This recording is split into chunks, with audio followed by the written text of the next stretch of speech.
ఇలాంటి పరిస్థితిలో ఉన్నాం మనం. అయినప్పటికీ దేవుడు మనల్ని నడిపిస్తారు. దేవునికి స్తోత్రం, హల్లెలూయా. మరి నేనైతే వాక్యము ఏం చెప్పాలి చెప్పడానికి సిద్ధంగా లేను, కానీ దేవుడు సిద్ధపరుస్తాడు. దేవునికి స్తోత్రం, హల్లెలూయా.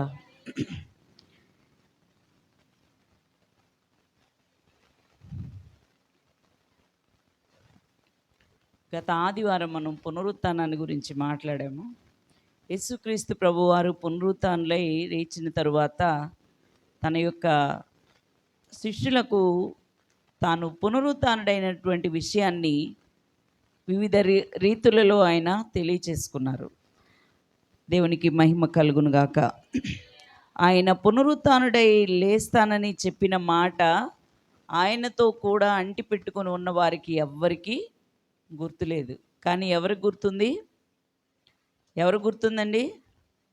రోమా సైనికులకు మాత్రం బాగా గుర్తుంది. అక్కడ ఉన్నటువంటి రోమా సామ్రాజ్యపు అధిపతి దగ్గరకు వెళ్ళి ఏం చెప్పారంటే, అయ్యా, నయవంచకుడు సజీవుడై ఉన్నప్పుడు ఏం చెప్పాడో తెలుసా? దేవాలయాన్ని పడగొట్టి 3 రోజుల్లో కడతానన్నాడు, చనిపోయి 3వ రోజున లేస్తానన్నాడు అని చెప్పాడు. దేవునికి స్తోత్రం, హల్లెలూయా. చూడండి ప్రియులారా, మన పట్ల దేవునికి ఉన్నటువంటి ప్రణాళికను మనం మర్చిపోవచ్చు. మనతో కూడా ఆత్మీయులుగా ఉన్నవారు మర్చిపోవచ్చు. కానీ ఎవరు మర్చిపోరంటే, మనతో పోరాడుచున్నటువంటి వాడు మర్చిపోడు. ఎవరైతే మన కొరకు నియమించబడిన స్థానాన్ని మనము పొందుకోవాల్సినటువంటి స్థితిగతుల్లో ఉన్నామో, ఆ స్థితిగతుల్లోకి మనం వెళ్లకుండా వెనక్కి లాగేటువంటి వాడు మాత్రం మన పట్ల దేవునికి ఉన్న ప్రణాళికను మరిచిపోడు. దేవునికి స్తోత్రం, హల్లెలూయా. కాబట్టి రోమా సైనికులు ఆ రాజు దగ్గర అధికారము తీసుకొని, లేకపోతే అనుమతిని పొందిన వారై ఏం చేశారంటే, ఆ యొక్క సమాధిని భద్రం చేశారు. ఎలా భద్రం చేశారు? ఆ రాతికి పెద్ద చైన్లు వేసి, దానికి సీలు వేసి, ముద్ర వేసి, అప్పుడు ఇద్దరిని కావలి ఉంచారు అని మనము చూస్తున్నాం. మా జీవితాల్లో కూడా దేవుని యొక్క ఉన్నటువంటి ఆ యొక్క దివ్యమైన ప్రణాళిక, ఆ ఉన్నతమైనటువంటి స్థానము చేరుకోవలసినటువంటి పరిస్థితులు ఈరోజు దుష్టుడు కొన్ని రకాలైనటువంటి చైన్లతో బంధించి దానికి ఒక తాళం వేసి, ఒక పెద్ద సీల్ వేసి ఉండొచ్చు. కాబట్టి నేను ఏమనుకుంటామంటే, ఇంకా నా జీవితంలో నేను మంచిని చూడను, ఇంకా నా జీవితంలో నేను అనుకున్నది సాధించలేను అనేటువంటి పరిస్థితులు మనకి కలుగుతాయి. వాడు కలిగిస్తాడు. ఎలాగంటే, ఎప్పుడైతే మనం నిరాశలోకి వెళ్ళిపోతామో, ఎప్పుడైతే మనం అవిశ్వాసంలోకి వెళ్ళిపోతామో, ఎప్పుడైతే మనం ఇది జరగదు అనేటువంటి ఆలోచనలోకి వెళ్ళిపోతామో, అప్పుడు దేవుని యొక్క ప్రణాళిక ఆగిపోతుంది అనేటువంటి ఒక ఉద్దేశాన్ని వాడు కలిగి ఉంటాడు. దేవునికి స్తోత్రం, హల్లెలూయా. అయితే నేను నమ్ముకున్న రక్షకుడైన దేవుడు ఏం చేస్తాడంటే, మనము విశ్వాసాన్ని కోల్పోయినా, మనము ధైర్యాన్ని కోల్పోయినా, మనము మన శక్తిని విడిచిపెట్టినా, దేవుడు మాత్రం తన కార్యాన్ని జరిగిస్తూనే ఉంటారు. దేవునికి స్తోత్రం, హల్లెలూయా. మనకు కనబడదు, కానీ మన పక్షంగా ఆయన పని చేస్తూ ఉంటారు. దేవునికి స్తోత్రం, హల్లెలూయా. ఆయన పని చేస్తూ ఉంటారు. ఆ పనిని ముగించిన తర్వాత అది మన జీవితంలోకి సంభవించినప్పుడు మనం దాన్ని తెలుసుకుంటాం. చెప్పబడిన రీతిని, ఎన్నో ప్రవచనాలు ప్రవచింపబడిన రీతిని యేసుక్రీస్తు ప్రభు వారు పునరుత్థాన శక్తిని పొందుకొని ఆయన తిరిగి లేచినట్లుగా మనము లేఖనాల్లో చూస్తాం. దేవునికి స్తోత్రం, హల్లెలూయా. ఆయన యందు విశ్వాసం ఉంచిన మనకు కూడా పునరుత్థానము పొందుతాము అనేటువంటి ఒక బలమైన విశ్వాసము, ఒక నమ్మిక ఉన్నది. అలోక రాజ్యము కొరకు మనం ఎదురు చూస్తూ ఉన్న వారమై ఉన్నాం. దేవునికి స్తోత్రం, హల్లెలూయా. అయితే దేవుని యొక్క ప్రణాళిక చొప్పున యేసుక్రీస్తు ప్రభు వారు ఆత్మవశమున 3వ దినమున లేచినప్పుడు ఏమైంది? సమాధి తెరవబడింది. దేవునికి స్తోత్రం కలుగును గాక, హల్లెలూయా. తెరవబడినటువంటి సమాధిలో ఉన్నటువంటి పరిశుద్ధుడు బయటికి రావాలి కాబట్టి, రోమా సైన్యము అనేటువంటి ఈ లోకపు అధికారము వేసినటువంటి ముద్ర ఏమైంది? పగిలిపోయింది. ఈ లోకపు అధికారులు వేసినటువంటి ఆ చైన్లు ఏమైపోయినాయి? గొలుసులు ఏమైపోయినాయి? అవన్నీ తెగిపోయినాయి. అయితే ఆ సమాధికి ఉంచినటువంటి పెద్ద బండ రాయి ఏమైందంటే దొర్లింపబడిందంట. దానిలో నుంచి యేసుక్రీస్తు ప్రభువారు పునరుత్థానుడై సజీవుడై తిరిగి లేచి రావడము అక్కడ కావలి ఉన్నవారు చూస్తున్నారు. దేవునికి స్తోత్రం. హల్లెలూయా. ఈరోజు నిరాశతో ఉన్నావా? నీ యొక్క ఆశలన్నీ కూడా అడియాసలు అయిపోయినాయి అనుకుంటున్నావా? నేను సాధించాలనుకున్నా సాధించలేకపోయాను అనుకుంటున్నావా? కానీ నీలో నివసిస్తున్న నీ దేవుడు పునరుత్థాన శక్తిని నీకు అనుగ్రహించి నిన్ను కాపలా కాస్తున్నటువంటి ఆ యొక్క నీకు ఉన్నటువంటి ఆ శత్రువు అయినటువంటి సాతానుని ఏం చేస్తాడు? పడగొడతాడు. వాడు వేసినటువంటి బంధకాలను ఏం చేస్తాడు? తెంచివేస్తాడు. వాడు వేసినటువంటి ప్రణాళికను దేవుడు ఏం చేస్తాడంటే రద్దుపరుస్తాడు. దేవునికి స్తోత్రం. హల్లెలూయా. లోకములో ఎవరికి ఈ యొక్క నిరీక్షణ లేదు, కానీ క్రీస్తు యేసునందున్న వారికి ఈ నిరీక్షణ కలుగుచున్నది. ఈ నిరీక్షణ మనల్ని ఏం చేస్తుందంటే ధైర్యపరుస్తుంది. ఈ నిరీక్షణ మనల్ని ఏం చేస్తుందంటే ఒకానొక సమయంలో కృంగిపోతున్నప్పటికీ మరి ఒక సమయంలో లే అని చెప్పి తట్టి మనల్ని లేపుతుంది. దేవునికి స్తోత్రం. హల్లెలూయా. ఇంత ప్రేమ గల దేవుణ్ణి మనము ఆరాధిస్తున్నాం. ఏ విషయంలోనైనా కృంగిపోతున్నావా? ఏ విషయంలోనే ఇది జరగదనుకుంటున్నావా? అనుకోననే సంఘటన నీ జీవితంలోకి వచ్చిందా? అయినా నువ్వు కృంగిపోవద్దు. పునరుత్థానుడైనటువంటి దేవుడు నీలో ఉన్నాడు, నీతో ఉన్నాడు, నిన్ను నడిపిస్తున్నాడు. దేవునికి స్తోత్రం. హల్లెలూయా. హల్లెలూయా. కాబట్టి ఈ యొక్క సైనికులు ఏం చేశారంటే భయపడిన వారై వారు పారిపోయారంట. దేవునికి స్తోత్రం. హల్లెలూయా. చచ్చిన వారి వలె పడి ఉన్నారని దేవుని వాక్యంలో రాయబడి ఉన్నది.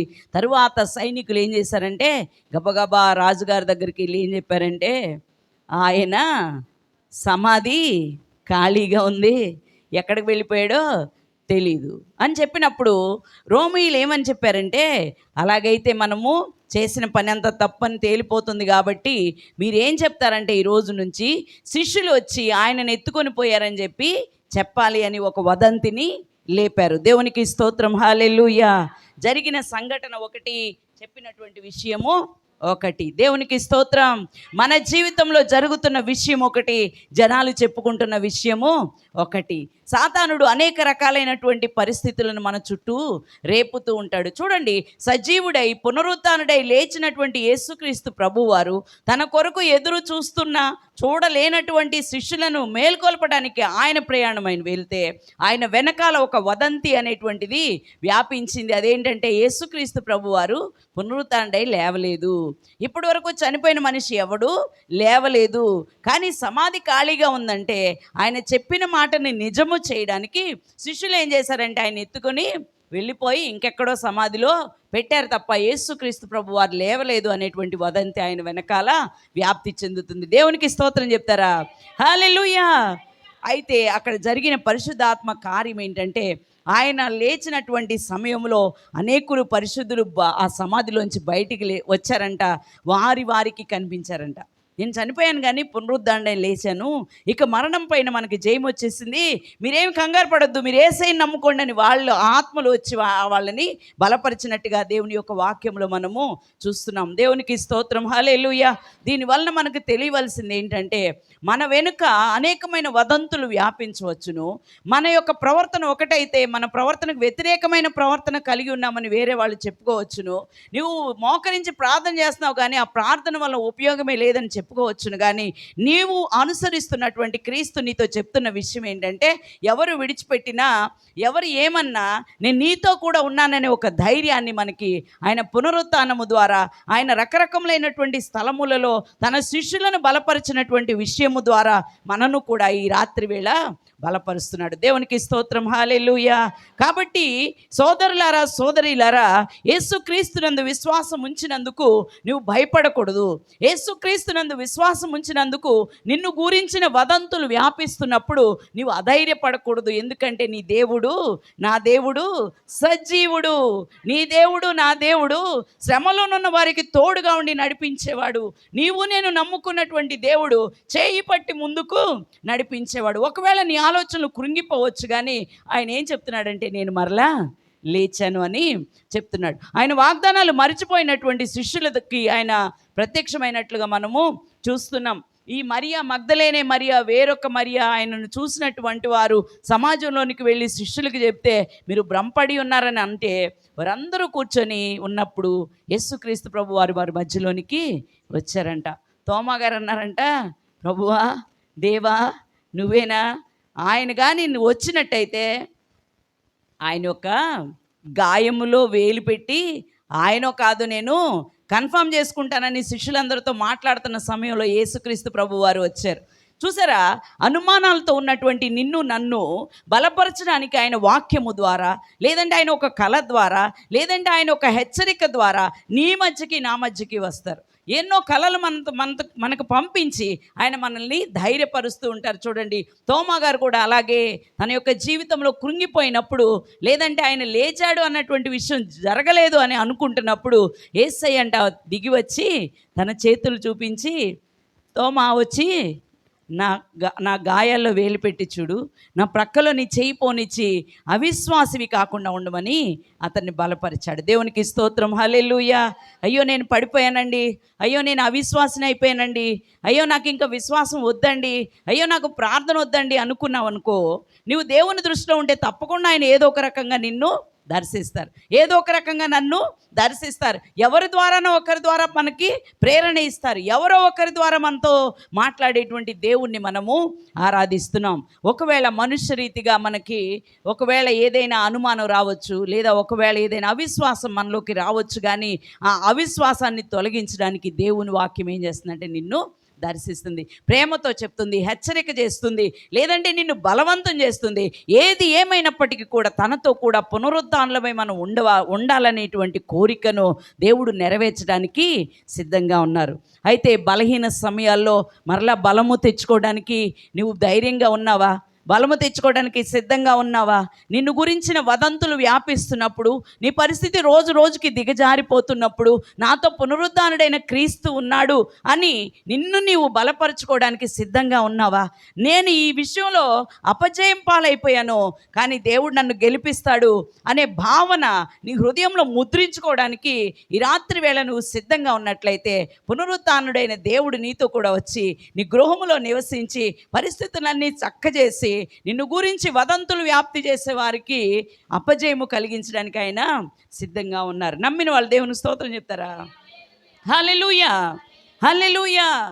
మీరు ఎలా చెప్తున్నారండి అని మీరు నన్ను అడగొచ్చు, కానీ నాకున్న చిన్న జీవితంలో నేను చాలామందిని చూశాను. ఇంకా నా పని అయిపోయింది అనుకున్న వారు ఎంతో ఉజ్జీవంతో లేదా ఎంతో ఉత్తేజంతో చిగురించిన వారిని నేను నా జీవితంలో చూశాను. ఇంకా నాకు చావే శరణ్యం అనుకున్న వారితో దేవుడు నా ద్వారా మాట్లాడినప్పుడు, నేను ఇంకా చిన్నగా ఉన్నప్పుడే, నేను ఇంకా ఇంటర్మీడియట్ చదువుతున్నప్పుడే వాళ్ళకు ఒక లెటర్ రాయాలని నాకు ఒక ఆలోచన దేవుడు కలిగించినప్పుడు ఒక చిన్న లెటర్ రాసి 2-3 నాకు తెలిసిన వాక్యాలు రాసి లెటర్ పోస్ట్ చేశాను. ఆ లెటర్ చదువుకొని ఇంకా ఆత్మహత్య చేసుకోవాలని మొత్తం రెడీ చేసుకున్నటువంటి ఆ సహోదరి దానిలో నుంచి బయటికి రావడం నేను చూశాను. దేవునికి స్తోత్రం, హల్లెలూయా. ఆ కార్యము చేసింది పునరుత్థానుడైన యేసయ్యే.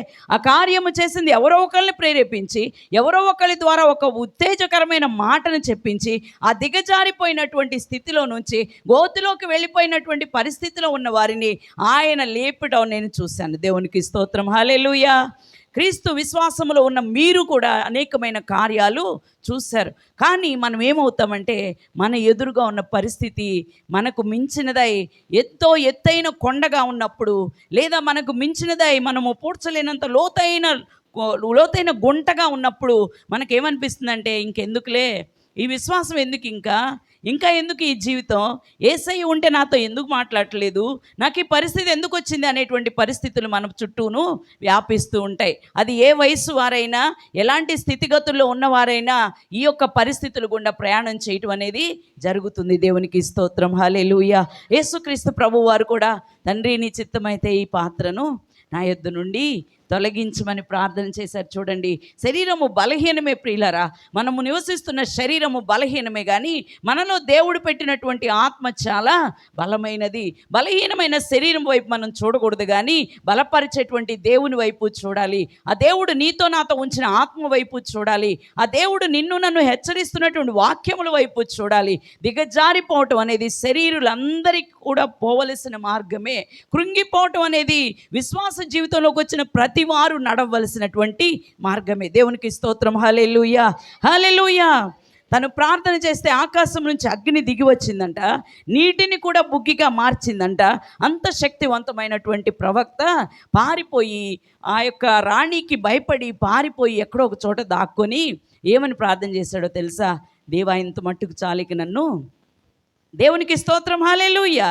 నువ్వు అగ్నిని దించగలిగినప్పటికీ కూడా శరీరధారిగా ఉన్నావా, నువ్వు కృంగిపోవటం అనేది నీ జీవితంలో సంభవిస్తుంది.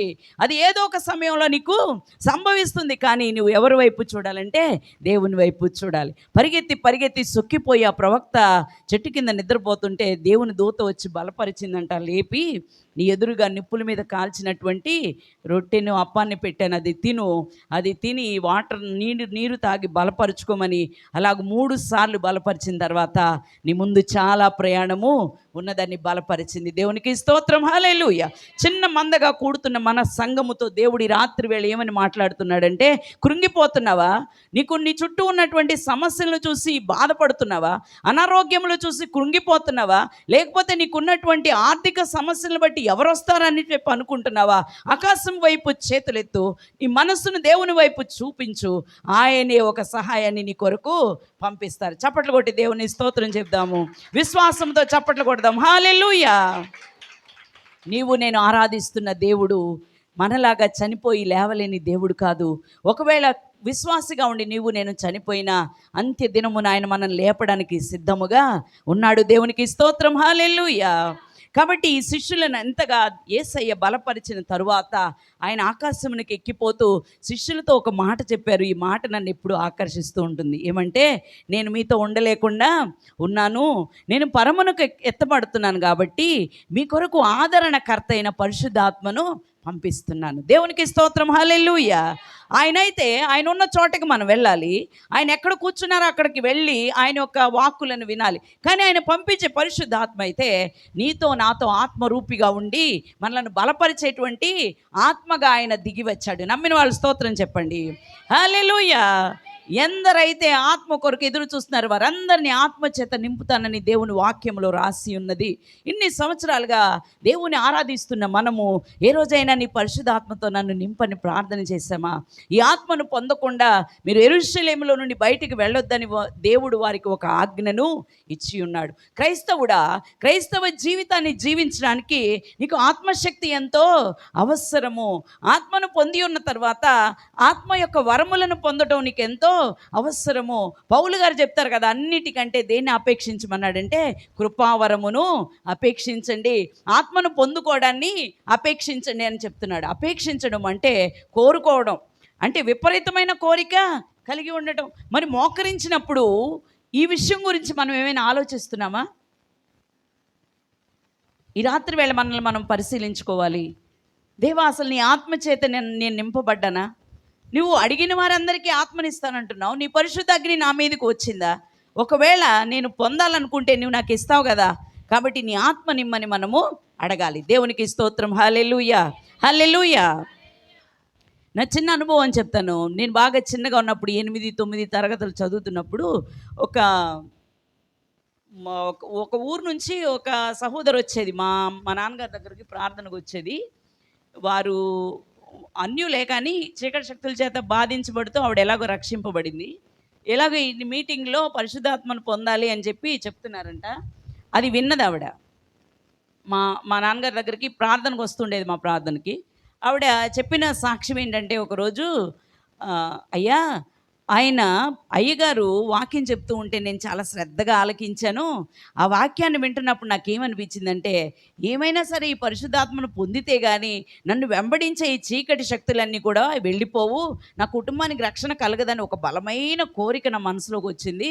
కాబట్టి నేనేం చేశానంటే, ఉదయాన్నే లేవగానే ప్రార్థన చేసుకునేప్పుడు నీ ఆత్మతో నింపమని అడిగేదాన్ని. తర్వాత కసువు ఊడవాలి కదా, ఊడుస్తూ దేవా నీ ఆత్మతో నన్ను నింపమని అడిగేదాన్ని. ఆ తర్వాత పొయ్యి అంటించాలి కదా, పొయ్యి అంటించినప్పుడు అడిగేదాన్ని. అన్నం వంచిన తర్వాత పొద్దస్తమానం ఇదేనయ్యా నాకు పని. ఇలా ప్రార్థిస్తూ ఉండగా ఒకరోజు మధ్యాహ్నం అంట తన భర్త ఇంటికి రారు అనుకుని తను సరిపడంత భోజనం వండిందంట. ఆయన వచ్చేసారంట. కాబట్టి ఆయనకు భోజనం వండాలి. భోజనం వండుతూ పొయ్యి మీద అన్నం పెట్టి పుల్లలు లోపలికి తోస్తూ ఈవిడ చేసిన ప్రార్థన ఏంటంటే, ఇలాంటి అగ్ని నా మీదకి దించితే ఎంత బాగుంటుంది, పరిశుద్ధాత్మ అగ్నిలాగా దిగి వస్తుందంట కదా అనుకుని పరవశించి ప్రార్థన